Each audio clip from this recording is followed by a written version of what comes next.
الحمد لله نحمده ونصلي ونسلم على رسوله الكريم أما بعد فأعوذ بالله من الشيطان الرجيم بسم الله الرحمن الرحيم عن حذيفة رضي الله تعالى عنه قال حدثنا رسول الله صلى الله عليه وسلم حديثين رأيت أحدهما وأنا أنتظر الآخر حدثنا أن الأمانة نزلت في جذر قلوب الرجال ثم علموا من القرآن ثم علموا من السنة صدق النبي الكريم إن الله وملائكته يصلون على النبي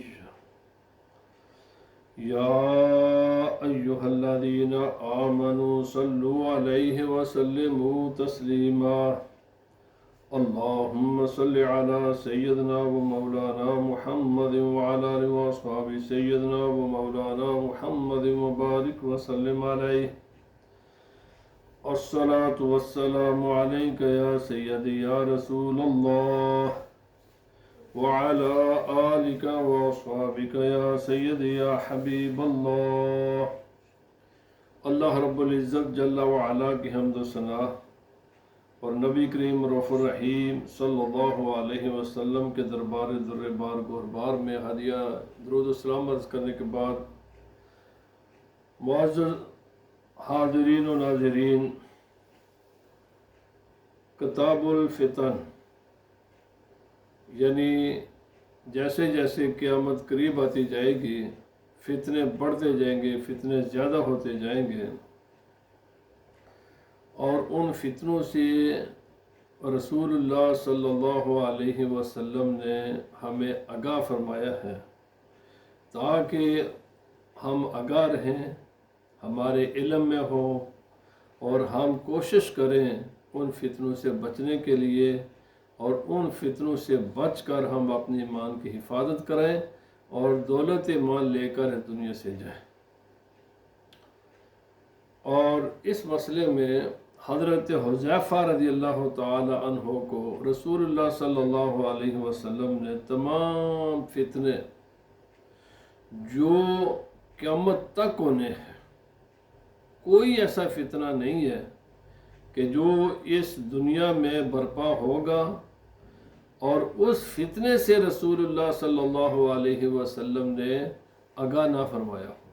اور یہ تمام فتنوں کے بارے میں کچھ تو تمام صحابہ کرام کو بتا دیا، لیکن خصوصاً نبی پاک صلی اللہ علیہ وسلم نے حضرت حذیفہ رضی اللہ تعالیٰ عنہ کو بتایا، اور پھر حضرت حذیفہ رضی اللہ تعالیٰ عنہ نے آگے رسول اللہ صلی اللہ علیہ وسلم کی امت کو آگاہ کیا۔ انشاءاللہ آج بھی میں چند احادیث آپ کی خدمت میں عرض کروں گا۔ یہ بھی روایت انہی ہی سے ہے۔ وہ کہتے ہیں کہ رسول اللہ صلی اللہ علیہ وسلم نے ہمیں دو باتیں بتائیں، دو حدیثیں سنائیں۔ رأیت احدہما، ایک تو میں نے دیکھ لی، اور وانا انتظر الآخر، دوسرے کا بھی مجھے انتظار ہے، ابھی وہ میں نے دیکھی نہیں ہے۔ یاد رکھیں کہ علامات قیامت میں سے کچھ وہ چیزیں ہیں جو رسول اللہ صلی اللہ علیہ وسلم کے زمانہ اقدس میں ظہور پذیر ہو چکی ہیں۔ انہی میں سے قرآن پاک نے بیان فرمایا اقتربت الساعۃ وانشق القمر، قیامت قریب آ گئی اور چاند دو ٹکڑے ہو گیا۔ یہ جو چاند دو ٹکڑے ہوا ہے نا، یہ قیامت کے علامات میں سے ایک علامت تھی، اور یہ واقعہ خود رسول اللہ صلی اللہ علیہ وسلم کے زمانہ اقدس میں ہوا۔ یہ آپ کا معجزہ بھی ہے۔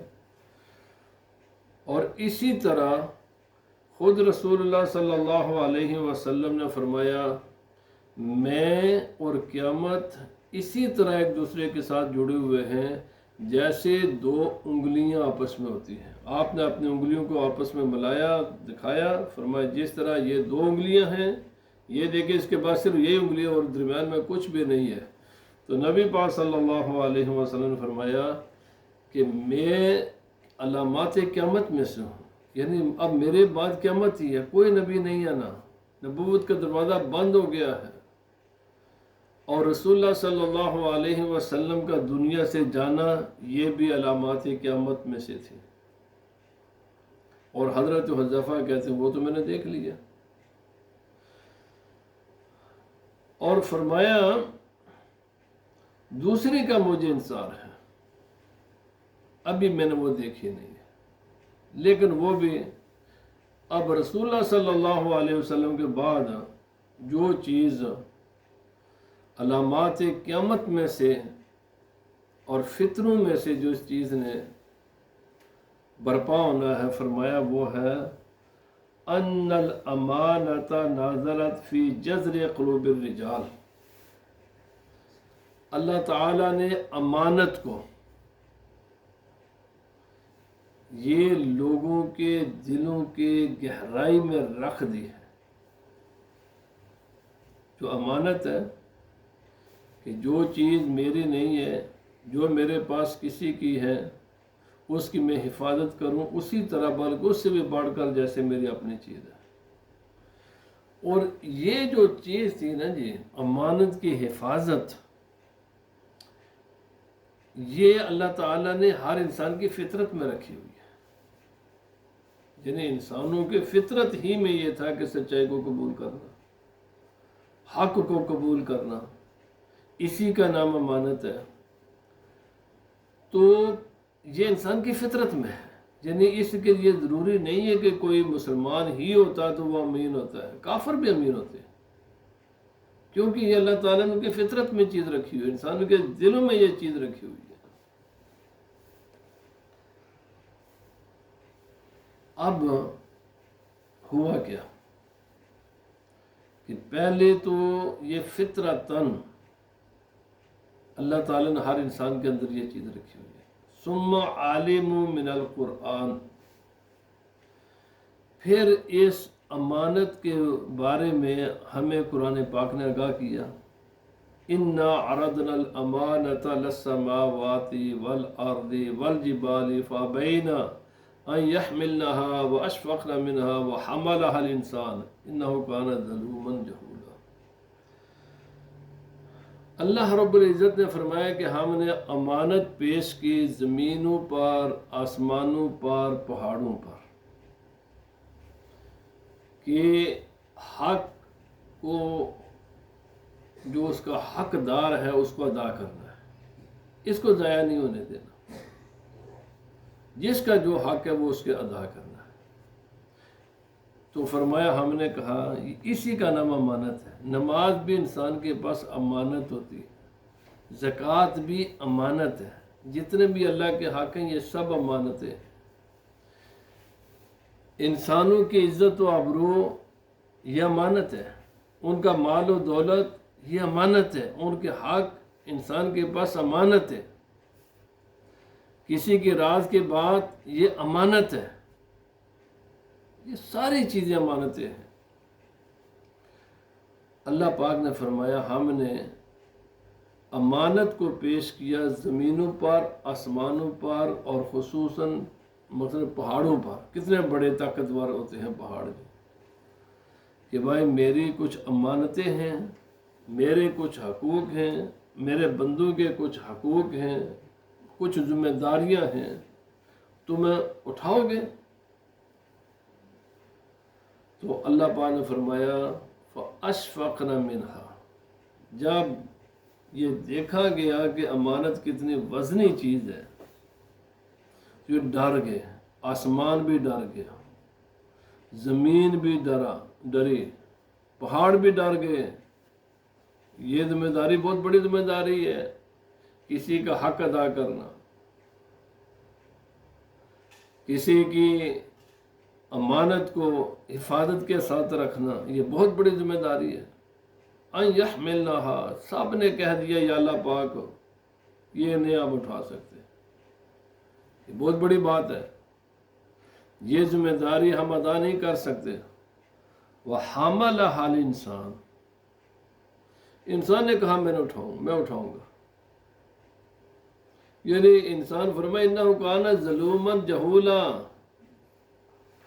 انسان کو پتہ ہی نہیں تھا کہ میں کتنی بڑی ذمہ داری اپنے ذمہ لے رہا ہوں، اس نے اپنے آپ پر خود ہی ظلم کیا ہوا ہے، چونکہ یہ جاہل تھا، اس کو خبر ہی نہیں ہے کہ اس امانت کے نتیجے میں، اس ذمہ داری کے نتیجے میں انسان پر ذمہ داریاں کیا عائد ہوتی ہیں، اللہ کے حق کتنے ہیں بندوں پر، اللہ کے مخلوق کے کتنے حق ہیں ایک دوسرے پر، یہ ان کو اتنا لائٹ سمجھتا ہے، معمولی سمجھتا ہے، چھوٹی چیز سمجھتا ہے، حالانکہ یہ چیز چھوٹی نہیں ہے، یہ بہت بڑی ہے، اتنی وزنی چیز ہے، اتنی وزنی چیز ہے کہ اس کا وزن زمین بھی نہیں اٹھا سکتی، آسمان بھی نہیں اٹھا سکتا، پہاڑ بھی نہیں اٹھا سکتے، انسان نے کہتے میں اٹھاؤں گا۔ تو آپ نے فرمایا کہ ہم نے پھر قرآن حکیم سے بھی امانت کے مفہوم کو سمجھا، اور وہ جو دل میں امانت تھی نا، اللہ تعالیٰ نے ہر انسان کے دل میں رکھی ہوئی امانت، اسی امانت کی مدد سے ہم نے قرآن حکیم کو سمجھا، پھر قرآن پاک پر ہم ایمان لے کر آئے، پھر رسول اللہ صلی اللہ علیہ وسلم پر ایمان لے کر آئے، پھر ہم نے جہاد کیا، پھر ہم نے نمازیں پڑھی، اللہ کے حق ادا کیے، اللہ کے مخلوق کے حق ادا کیے، یہ وہی چیز تھی۔ صحابہ کرام کہتے ہیں ہمارے دل ہمارے سینوں کی طرف آتے تھے، کیونکہ انہوں نے براہ راست قرآن پاک کو رسول اللہ صلی اللہ علیہ وسلم سے سمجھا تھا۔ قرآن پاک نے خود بیان کر ہونا فرمایا، اس قدر یہ ذمہ داری تھی، اس قدر ذمہ داری تھی۔ صحابہ کرام نے ان ذمہ داریوں کو کیسے ادا کیا؟ آپ قرآن پاک پڑھیں، حدیث پاک پڑھیں، اور خود رسول اللہ صلی اللہ علیہ وسلم نے بیان فرمایا۔ ایک حدیث پاک میں آتا ہے کہ کچھ صحابہ کرام رسول اللہ صلی اللہ علیہ وسلم کے خدمت میں حاضر ہوئے، مشکلات کا، مصائب کا، کفار کے ناروا سلوک کا وہ گلہ کیا، شکایت کی، تو رسول اللہ صلی اللہ علیہ وسلم اس وقت خانہ کعبہ کے ساتھ تکیہ لگا کر بیٹھے ہوئے، تو آپ ایسے پھر تکیہ کو چھوڑ دیا، آپ نے فرمایا تم کہتے ہو یہ مشکلات، فرمایا تم سے پہلے لوگوں پر انہیں زمین میں گاڑا جاتا زندہ، پھر لوہے کی کنگیاں ان کے جسم کے اندر کھبائی جاتی، اور پھر ان لوہے کی کنگیوں کے ساتھ ان کے گوشت کو نوچا جاتا، اور مطالبہ ہوتا ہے کہ اسلام کو چھوڑ دو، کلمہ کو چھوڑ دو۔ وہ اپنے جسم سے گوشت کو تو نچوا لیتے تھے، لیکن اللہ کے حق میں کوتاہی وہ نہیں کیا کرتے تھے۔ اسلام، چونکہ اسلام یہ حق ہے، انہوں نے فرمایا خندقیں کھود کر، آگ سے بھر کر، تیل کے بڑے بڑے کڑا گرم کر کے لوگوں کو پھینکا جاتا، مطالبہ ہوتا کہ دین کو چھوڑ دو، وہ آگ میں جلنا برداشت کر لیتے، تیل میں گر کر کباب بن جانا برداشت کر لیتے، لیکن دین سے پیچھے نہیں ہٹا کرتے تھے، کیونکہ یہ ذمہ داری ہے،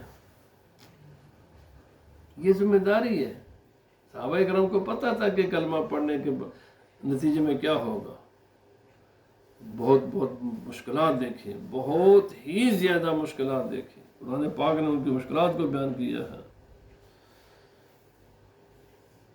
تو رسول اللہ صلی اللہ علیہ وسلم نے فرمایا، صحابہ کرام کہتے ہیں پھر ہم نے اسی جو اللہ نے دل کے اندر امانت کا رکھا ہوا ہے، اس دل سے، اس نور سے ہم نے پہچانا کہ قرآن پاک کی حقانیت کو اور رسول اللہ صلی اللہ علیہ وسلم کی صداقت و سچائی کو ہم نے پہچانا، اور پھر اسی امانت کے بارے میں ہم نے رسول اللہ صلی اللہ علیہ وسلم کو بھی دیکھا، سنت سے، عمل سے دیکھا کہ نبی صلی اللہ علیہ وسلم کس قدر امانت، کہ جب کفار مکہ جو رسول اللہ صلی اللہ علیہ وسلم کو شہید کرنے کے پروگرام بنا رہے تھے، آپ کا انکار کرتے تھے، دین کا انکار کرتے تھے، مختلف الفاظ کے ساتھ رسول اللہ صلی اللہ علیہ وسلم کو یاد کرتے تھے، لیکن جب امانت رکھنے کی باری آتی تو امانت وہ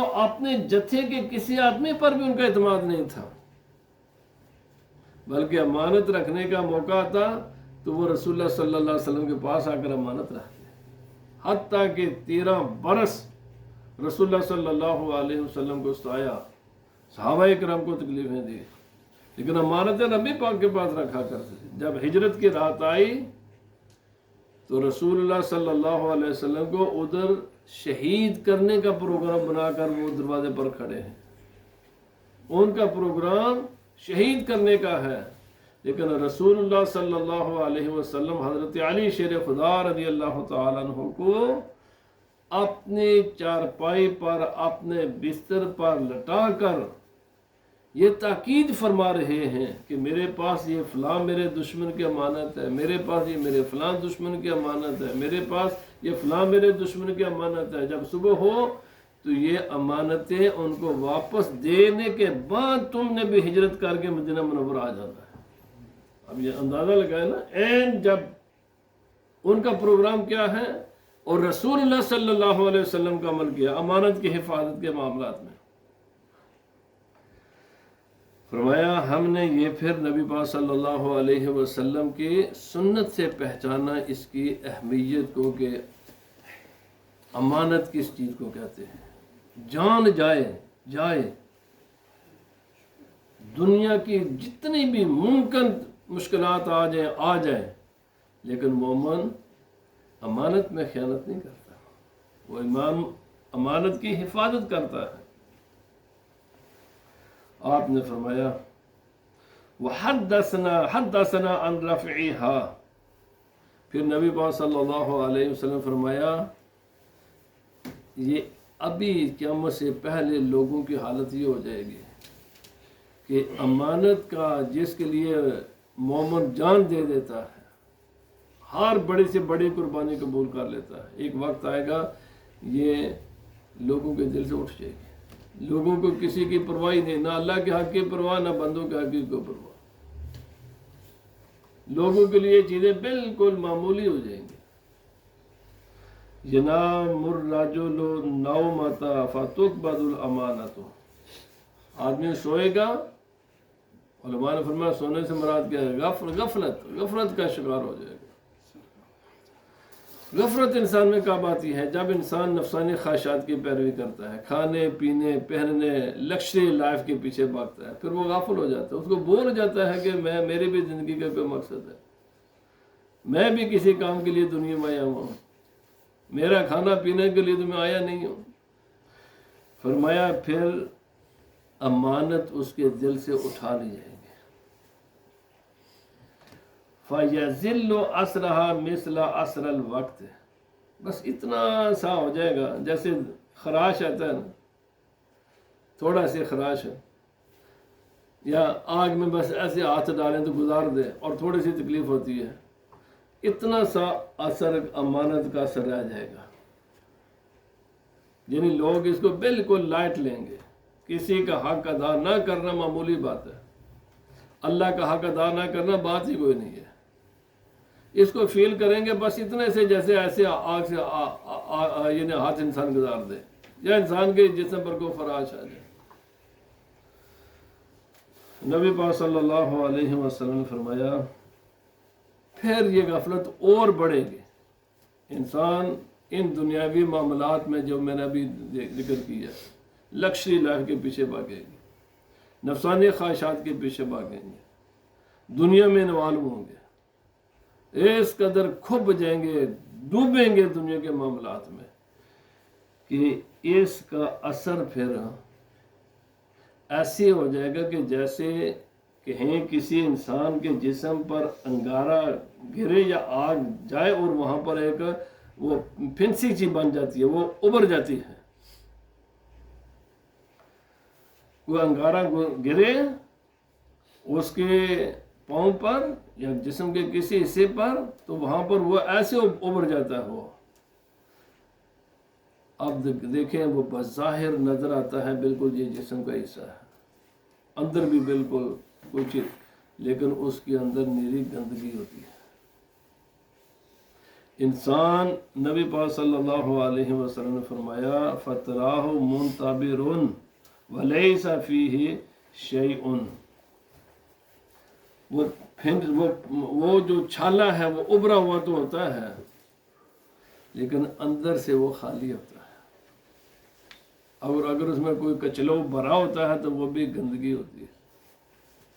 انسان شکل صورت سے تو انسان نظر آئیں گے لیکن ان کا اندر گندگی سے بھرا ہوا ہوگا. اندر سے انسان گندے ہو جائیں گے. شکلیں انسانوں جیسی ہوں گی لیکن دل ان کے انسانوں جیسے نہیں رہیں گے. اور یہ دلوں کی خرابی کب ہوتی ہے؟ جب انسان کو امانت اس کے دل سے اٹھتی ہے اور خواہشات کے پیچھے انسان جب بھاگتا ہے. فرمایا لیس فیہ شیء، وہ چھالا تو ہوتا ہے لیکن اس کے اندر کچھ بھی نہیں ہے. یا جیسے ہم کہتے ہیں بلون ہوتا ہے، اندر تو اس کے کچھ بھی نہیں ہے، ہوا بھری ہوتی ہے، اندر سے کیا ہے؟ خالی. وَيُصْبِحُ النَّاسُ يَتَبَايَعُونَ وَلَا يَكَادُ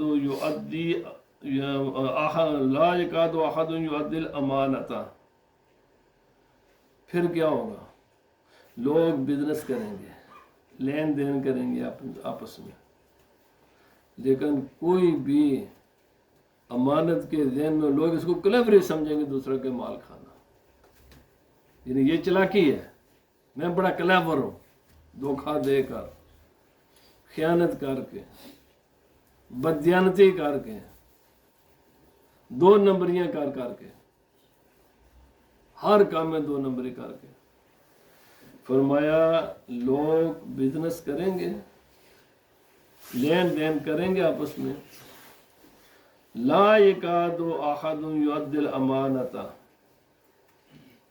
کوئی بھی کسی انسان کو خیال نہیں ہوگا کہ یار یہ میرا مال نہیں ہے، یہ کسی اور کا ہے، یہ اس کا ہے، میں نے اس کو دینا ہے. آج یہ حالت نہیں ہوگی. آپ کسی کو قرضہ دے کر تو دیکھیں نا، کسی کو کسی تل پر بٹھا کر دیکھیں، کوئی ذمہ داری اس کے حوالے کر کے دیکھیں، آپ کو خود ہی پتہ چل جائے گا. اور ہم سب کہتے ہیں جیسا ہر آدمی ذرا آنکھیں بند کر کے دیکھے اپنی طرف تو کہتے ہیں اس معاملے میں سبھی ننگے ہیں. ہم سب کو اپنی حقیقت کا پتہ چل جائے گا. آج صورتحال کیا ہے؟ نبی پاک صلی اللہ علیہ وسلم نے فرمایا شکل صورت سے یہ انسان ہوں گے لیکن اندر سے گندگی کے بھرے ہوئے ہوں گے. یہ ڈرم ہوں گے، ڈرم گندگی کے بھرے ہوئے انسان. کیوں؟ ان میں امانت نہیں ہوگی، کوئی امانت کا تصور ہی نہیں ہے. بس ان کا ایک ہی ماٹو، بلکہ حدیث پاک میں آتا ہے یہ پیسے کی پوجا کریں گے جیسے خدا کی عبادت کی جاتی ہے. چونکہ یہ ان کا مقصود زندگی، اس کو پیسے کو بنائیں گے، دنیا کو مقصود زندگی بنا لیں گے.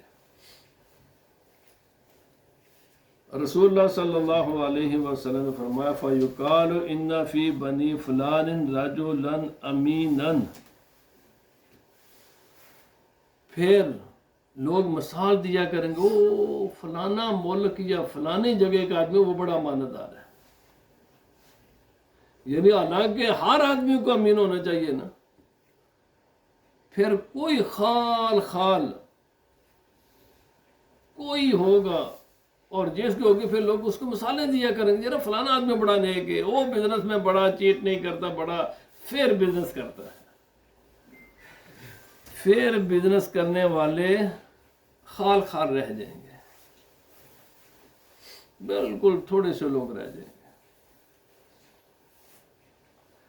اور جو چور چکے بدماش اور شیطان صفت انسان ہر سیٹ پر بیٹھے ہوئے، فَيُقَالُ لِلرَّجُلِ مَا أَعْقَلَهُ. لوگ کہیں گے کتنا بڑا سیاستدان ہے جی، یہ کتنا بڑا بھائی ماں کا بڑا عقل مند ہے جی.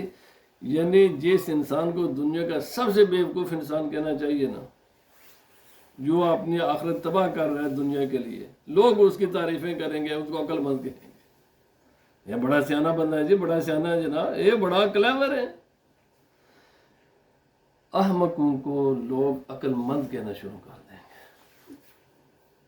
جو احمق ہوں گے عقل سے خالی، لوگ ان کو کہیں گے یہ بڑا کلیور ہے. ما ازرفہ ما اجلدہ، فرمایا کہیں گے کتنا بڑا جی، بڑا حوصلہ، وہ پاوے پورے ملک کا خزانہ کھا کے لوٹ کے چلا گیا، بڑے دل والا بندہ ہے جی.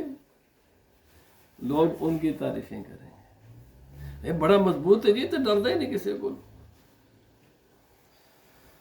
وما فی قلبہ مثقال حبۃ من خردل من ایمان، جن کی لوگ تعریفیں کریں گے نا، لوگ جن کو سمجھیں گے یہ بڑا کلیور ہے، یہ بڑا سیاستدان ہے، یہ فلانا ہے جی، یہ بڑا عقل مند ہے، یہ بڑا کمال ہے جی، یہ اینکر ہے جناب، کمال گلا کرتا.